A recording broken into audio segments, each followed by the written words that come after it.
Matthew Pollock sprinted into the police station like a bat out of hell. "Giant snake, my friend, we tried, he's dead, kaiju." Officer Bolton wasn't sure if that last utterance was a sneeze, but he offered the young man a tissue and ushered him to a chair.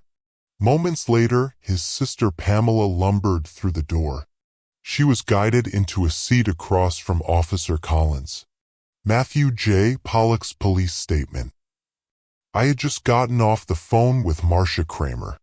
She was my sister's best friend and my best irritation, like a rash. Marcia has that high-pitched baby voice that I find as grating as nails across a chalkboard, and she has the nasty habit of speaking in uptalk. Not to mention her perpetually greasy hair, her horrific halitosis, and her constant hugs. She included me in the planning of Pam's surprise birthday party, however, so for the sake of my sister, I was going to be cordial while we worked together. Marcia arranged for the celebration to be at the Beer Garden, a restaurant down the street from our house. My task was to get my sister there without her suspecting anything. I also needed a gift and I had no idea of what to give her. Time was running out. Greg, my friend from college, stopped by. He suggested that I give Pam something that would remind her of her younger days. We decided to look through some boxes that she left behind when she got married. Greg flipped through an old photo album. "Look at this." He was hysterical and his laughter was infectious even before I saw the photo. A 12-year-old Marcia and Pam were standing hip to hip. They had mirroring side ponytails and wore Bailey Bar t-shirts, a couple of typical barrettes. That's what the 14-year-old music sensation Bailey Bar's female fans were called, barrettes. I personally always saw her fascination as a young and naive enthrallment, and I supposed she saw my disdain for the kid as a jealousy of his success. Bailey Bar's lack of singing ability and cheesy songs, along with his multiple attempts to come off as masculine by smoking weed, hanging out with rappers, and trying to grow a mustache, were laughable. He came across as an arrogant little brat.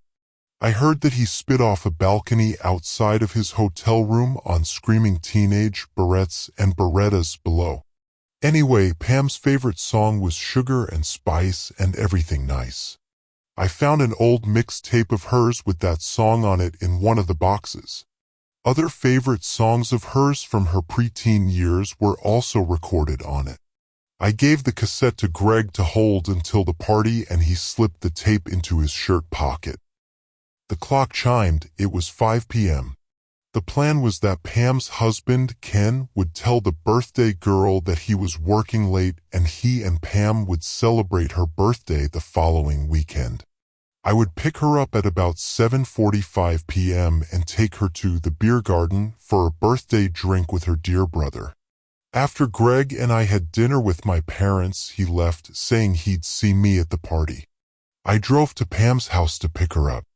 During our short ride to the Beer Garden, she complained nonstop about her husband working late on her birthday, so I knew she had no idea about the party. I cranked up the radio. By the time we arrived at our destination, the parking lot was pretty much full. The only available parking space was behind the establishment near the tree line, and the lighting was dim since the lamplights do not extend that far back. As we got out of the car, we heard a groan coming from within the wooded area. I said it was probably a couple of drunk patrons. We argued about the cause of the noise. Pam was more worried than I was. She gave people the benefit of the doubt too often. I eventually caved and cautiously pushed aside bushes and bramble to investigate. I only trekked ahead about 4 yards before I saw him in it. Greg was sticking out of the maw of a giant snake. His lower legs were wedged in the creature's jaws. I could almost see his feet bulging the back of its pliable head. I grabbed my friend's flailing arms, clamping onto his wrists, all the while yelling for help. Suddenly, Pam was behind me. She grabbed the waistband of my jeans and pulled. I didn't know if she was helping me save Greg or trying to save me from being swallowed as well. I'll never forget the sound of Greg's bones crunching like a bag of pretzels as they crushed under the pressure of the reptile's contracting body. That sound was what convinced me to let go. Pam and I fell to the ground and scuttled backward until Pam's back hit a tree. I quickly scrambled to my feet and yanked Pam so hard she almost tumbled forward. We ran into the bar and everyone yelled surprise. Officer Bolton printed Matt's statement and handed it to him. "This is your typed statement, read it, and if it seems accurate, sign here." Matt read it and said, "You better take out the first 3 sentences if that's okay. I don't think you need to record my opinion of Marcia Kramer, do you?" After Matt and Pam left the station, Officer Bolton walked across the noisy room to Officer Collins's cubicle. "The kid says a giant snake ingested Greg Martin. The girl called it a mutant serpent." Officer Collins made a deep sound in his throat and huffed through his nose, then handed Pam's statement to Bolton, and Bolton took it back to his desk to read. Pamela R. Gordon's police statement. "While we were getting ready for work this morning, Kenny, my husband, told me he'd be at his office until at least 11 p.m. I was disappointed. It was my birthday after all, but I didn't make a big fuss. Matt called me at the salon where I work to ask if he could take me out for a birthday drink, and we agreed he would pick me up between 7:30 p.m. and 8 p.m. and that we would be going to the beer garden. It was close to my house. I was ready and watching for him and getting impatient. So when he finally arrived, I didn't wait for him to get out of the car. I locked the door behind me, and we were on our way. The music in the car was so loud that if we wanted to talk to each other, we'd never hear what the other was saying. So by the time we arrived and found a parking space, I had a booming headache. I confess that I did recognize some of the cars and suspected that there may be more going on than merely drinks between family. Matt parked the car near the back, by the woods. When I opened the passenger door, I heard a guttural cry, like a loud moan. I wanted to find out if someone was in trouble and my brother was not being cooperative. So I stepped towards the trees knowing he'd stop me and check things out himself. He is chivalrous by nature. He was out of sight only about a minute before I heard his shouts for help. I raced towards the cries and saw Matt clinging to his buddy Greg, trying his best to pull his friend out of the jaws of a mutant serpent.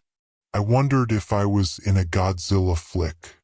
I grabbed Matt by the waist, but my fingernails scraped along his belt and my fingers hooked through the belt loops on his pants. We both lost our grip and toppled to the forest floor. We could see Greg's body move along the creature's insides as if it were trying to squeeze an obstruction down to its tail. "Interesting case to say the least," Bolton mumbled. 3 days later, a man named Joshua Kane entered the police station and rattled off a statement reinforcing the statements from the siblings. His story went like this. Joshua L. Kane's police statement. Anyone who takes care of an in-ground swimming pool knows that anything from flying insects to creepy crawlies can get caught in the skimmers. I check mine every day, ever since a year ago when I found a dead frog in one of them. It must have floated in there and gotten trapped. One day when I found a live 5-inch snake, I kept it in a fish tank, read all about creating a proper habitat for it. It was growing, and after 4 months I transferred it to a large reptile enclosure that I built myself. A painted steel structure with plywood panels, plexiglass front doors, and a living space 60 inches high, 48 inches long, and 28 inches wide. It was a beautiful piece of furniture. Zach, that's what I called him, lived there for almost a year, continuing to grow in both length and width. When he grew too large for the terrarium I built, I did some remodeling to the enclosed patio attached to my house and fashioned an adequate room for Zach. The room is adjacent to the kitchen, so I'm always careful to keep both the door to the kitchen and the door leading outside secure. But this morning, as I was working in my garden, I heard the door to the patio bang shut from a strong gust of wind. Startled, I moved to the enclosure to make certain Zach was there. Sure enough, he was. I also saw a dried pancake of vomit with these caked in it. Joshua held out 2 Ziploc baggies, one containing a cassette tape, the other a human toe. This was what he expelled.